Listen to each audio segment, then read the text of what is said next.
Hi friends, అందరికీ నమస్కారం. ఇంతవరకు మా వీడియోస్ అన్నింటిలో కూడా ఆదరిస్తున్నందుకు మీ అందరికీ కూడా థ్యాంక్ యూ వెరీ మచ్. ఈరోజు మన టాపిక్ ఏంటంటే మెగా డిఎస్సి అభ్యర్థులకి చాలా మందికి కూడా కాల్ లెటర్స్ అనేవి వచ్చాయి. ముందుగా వాళ్ళందరికీ కూడా కంగ్రాచులేషన్స్ చెప్పుకుంటున్నాం.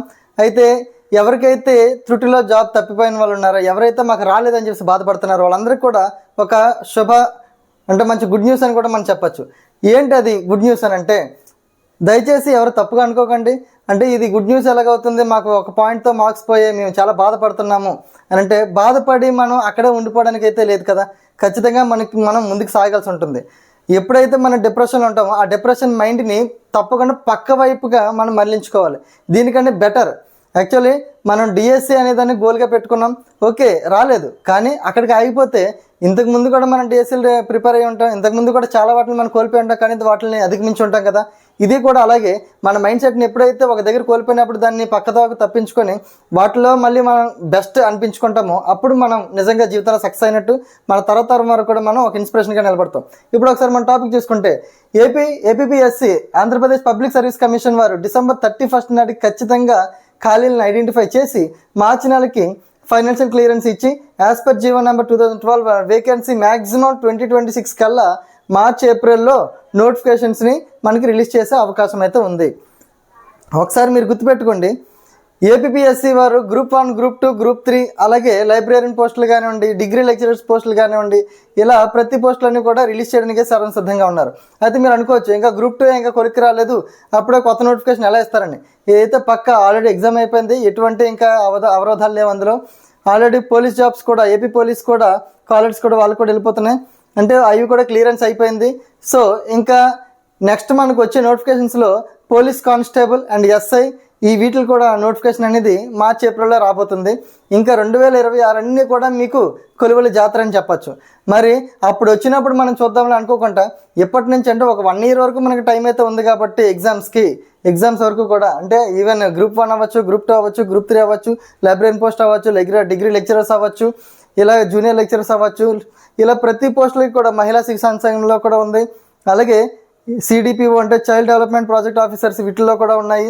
ఇలా ప్రతి వాటిలో కూడా మనకి, అలాగే ఇంజనీర్స్ కూడా ఉన్నాయి, ఇంజనీరింగ్ విభాగంలో కూడా జాబ్స్ ఉన్నాయి. ఇలా ప్రతి విభాగంలోని జాబ్స్ ఉన్నాయి. వీటన్నిటికీ కూడా మీరు ఇప్పటి నుంచే ప్రిపరేషన్ అనేది, ఎవరైతే ఏ అర్హత అయితే ఉందో ఆ అర్హతకి సంబంధించిన జాబ్స్ అన్నిటికీ కూడా ఇప్పటి నుంచి ఒక డైలీ 2 hours మన పనిని మనం అనుకోకర్లేదు. ఎందుకంటే కుటుంబాల ఫ్యామిలీస్ ఉంటాయి కాబట్టి ఈ ఫ్యామిలీస్ మనం గెటింగ్ చేసుకుంటూ, అలాగే జస్ట్ ఒక 2 hours అనే దాటిని మనం స్టడీస్పై మనం కేటాయించుకున్నట్టయితే తప్పకుండా ఎగ్జామ్స్ టైంకి సిలబస్ మొత్తం కంప్లీట్ అయితే అవుతుంది. నోటిఫికేషన్ టైంకి సిలబస్ కంప్లీట్ చేసుకోవాలి. నోటిఫికేషన్ వచ్చిన తర్వాత దాన్ని రిపీట్ చేసుకుంటూ ఉండాలి, అంటే రివిజన్ మోడ్లో మాత్రం ఉండాలి. నోటిఫికేషన్ వచ్చిన తర్వాత మేము చేసుకుంటామంటే అది కొంచెం కష్టసాధ్యమే. అది మీ అందరూ అనుకోవచ్చు, మరి సిలబస్ తెలియకుండా ఎలా సార్ నోటిఫికేషన్ మేము ఎలాగ ఇప్పటి నుంచి ప్రిపరేషన్ ఎలా స్టార్ట్ చేయాలంటే, సిలబస్ అనేది పెద్ద వ్యత్యాసం ఏమి ఉండదు. ప్రీవియస్గా ఏదైతే సిలబస్ ఉందో ఇప్పుడు కూడా సేమ్ సిలబస్ ఉంటుంది. ఒక 5 to 10% మాత్రమే మారుతుంది. ఇంకా జీకే కరెంట్ అఫైర్స్ అయితే మారచ్చు అంతే తప్ప అంతకు మించి పెద్దగా వ్యత్యాసం అయితే ఏముండదు. మ్యాక్సిమం అదే సిలబస్ ఉంటుంది. మరి ఒకసారి ఇంకోటి గుర్తుపెట్టుకోండి, ఏపీ పోలీస్ కూడా కానిస్టేబుల్ అండ్ ఎస్ఐ కూడా రిలీజ్ అవబోతున్నాయి. వాటిలో కూడా మీరు, అంటే ఎవరైతే ఇందులో ఇప్పుడు 80 marks 75 marks అబోవ్ వచ్చిన వాళ్ళు, 70 marks వచ్చిన వాళ్ళు అందరూ కూడా ఏపీ పోలీస్ కానీ, కానిస్టేబుల్ కానీ, ఎస్ఐ కానీ వీటిని ఈజీగా మీరు ఛేదించగలుగుతారు. ఎందుకంటే సేమ్ సిలబస్, అక్కడ సేమ్ సిలబస్, ఇక్కడ సేమ్ సిలబస్. అంటే ఇక్కడ ఆల్రెడీ మీరు కంప్లీట్ టెక్స్ట్ బుక్స్ అన్నింటిని కూడా మీరు మైండ్లో ఉంచుకున్నారు కాబట్టి అక్కడ ఇంకా ఈజీగా మీరు జాబ్ సాధించగలుగుతారు. ఇంకా అర్థమెటిక్ కావాలండి, రీజనింగ్ కావాలండి, ఇంగ్లీష్ కానివ్వండి, అక్కడ geography, history, economics, political science ఇవే ఉంటాయి. ఇంకా బయాలజీ, ఫిజిక్స్, కెమిస్ట్రీ అందులో నుంచి కొన్ని మార్క్స్ వస్తుంటాయి. ఇంకా జీకే కరెంట్ అఫైర్స్ అనేది కామన్. వీటన్నిటిని ఏపీ పోలీస్ కానిస్టేబుల్ వారిగా మనం చూడొచ్చు. ఇంక ఇందులోకి వచ్చినట్టయితే మీకు ఏపీ ఎకానమీ, అలాగే ఇండియన్ ఎకానమీ మెయిన్స్లో ఉంటుంది, ప్రిలిమ్స్లో అయితే ఉండదు కాబట్టి. అలాగే ఇలా ప్రిలిమ్స్లో అయితే రీజనింగ్ అవి కూడా కొంచెం లోవర్ లెవెల్లోనే ఉంటుంది.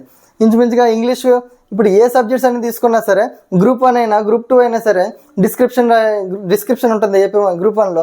ఇలా ప్రతిదాన్ని కూడా మీరు మైండ్ పెట్టండి, పక్కా సాధించేస్తారు.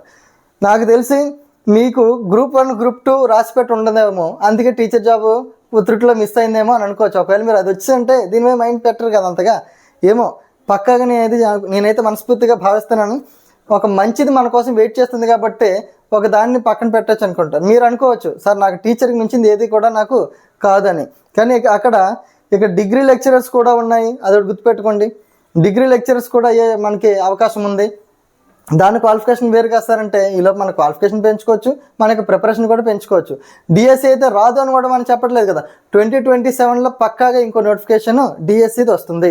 ఈలోపు ఇంకో 2 టెస్ట్లు వస్తాయి. టీచర్ ఎలిజిబిలిటీ టెస్టులు పక్కా 2 వస్తాయి. ఇదైతే గుర్తుపెట్టుకోండి. డిసెంబర్లో ఒకటి రావచ్చు, అలాగే ఇంకోటి సెప్టెంబర్ అక్టోబర్లో ఇంకోటి రావచ్చు. మ్యాక్సిమం 2027లో మనకి డిఎస్సి నోటిఫికేషన్ ఒకటి పక్కా ఇస్తారు. అది ఇచ్చిన తర్వాత మళ్ళీ ఇంకో 2 టెస్టులు పెట్టి 2028 ఎండింగ్లో ఇంకో డిఎస్సి నోటిఫికేషన్ ఇచ్చి ఎలక్షన్స్కి వెళ్ళిపోతారు. అది కండక్ట్ చేయరు. అంటే ఇంకో 2 డిఎస్సి నోటిఫికేషన్లు పక్కా ఈ యొక్క ఎలక్షన్ మోటోలో ముందుగానే మనకు ఉన్నాయని చెప్పచ్చు. అలాగే మీకు సీటెట్ అనే నోటిఫికేషన్ కూడా వస్తుంది. సీటెట్ అనేది సెప్టెంబర్ 17వ తారీఖు 20వ తారీఖు లోపు మనకు వస్తుంది. సీటెట్ మీరు క్వాలిఫై అయినట్టయితే తెలంగాణ డిఎస్సి కూడా మనకు అప్కమింగ్ ఉంది కాబట్టి డిఎస్సి పెట్టే ముందు మళ్ళీ టీచర్ ఎలిజిబిలిటీ టెస్ట్ పెడతాడు తెలంగాణ డిఎస్సి టెట్. అందుకని తెలంగాణ టెట్ రాయండి, సీటెట్ కూడా రాయండి. మీ యొక్క ప్రిపరేషన్ని అలా కంటిన్యూ చేస్తూ ఉండండి. చదివిన దాన్ని ఎప్పటికీ మర్చిపోకుండా మనం ఈ సైకాలజీలో ఉంటుంది కదా విస్మృతి స్మృతి అని చెప్పి, ఇలా మనం దాన్ని కంటిన్యూ చేస్తూ ఉంటే మైండ్లో స్థిరపడిపోతుంటుంది. అప్పుడు ఆ సీటెట్ మీరు క్వాలిఫై అవుతారు. 82 మార్క్స్ బీసీకి, 90 మార్క్స్ ఓసీకి, అలాగే 75 to 80 మార్క్స్ ఏమో ఎస్సీ ఎస్టీ. ఇలా ఈ విధంగా మనకి మార్క్స్ అనేవి ఈజీ ఉంటుంది.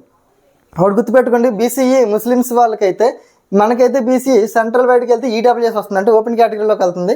ఇదైతే గుర్తుపెట్టుకోండి. 90 మార్క్స్ వాళ్ళకైతే క్వాలిఫై మార్క్. ఇప్పుడు మీరు Telangana DSC cut off marks మీరు చూసారు కాబట్టి మ్యాక్సిమం ఇందులో మీరు స్కోర్ చేసిన స్కోరు అక్కడ ఓపెన్ కేటగిరీలోని నాన్ లోకల్లోనే మీరు ఖచ్చితంగా సాధిస్తారు. 84 మార్క్స్ అనేవి నాట్ ఏ స్మాల్ స్కోర్, కానీ అక్కడ అదే టాప్ స్కోర్. అందుకనే మీరు ఒకసారి గుర్తుపెట్టుకోండి, మీ ప్రిపరేషన్ కొనసాగించండి. పక్కగా తెలంగాణ డిఎస్సి పక్కా మీరు కొడతా నేను ఆశిస్తున్నాను, అనుకుంటున్నాను, భావిస్తున్నాను కూడా. అలాగే ఈ గ్రూప్ 1 గ్రూప్ 2 ఇవన్నీ కూడా నోటిఫికేషన్ మన ముందు ఉన్నాయి. ఇవి వచ్చిందని ఇక్కడ రాలేదని చెప్పి ఎక్కడ మీరు డిప్రెషన్ ఫీల్ అవ్వద్దు. పక్కాగా మీ అందరూ సాధిస్తారని నేను నమ్మకంతో ఉన్నాను. మీరు కూడా మీ నమ్మకాన్ని కోల్పోవద్దు, ఇంకా కసిగా ప్రయత్నించండి, పక్కాగా సాధిస్తారు.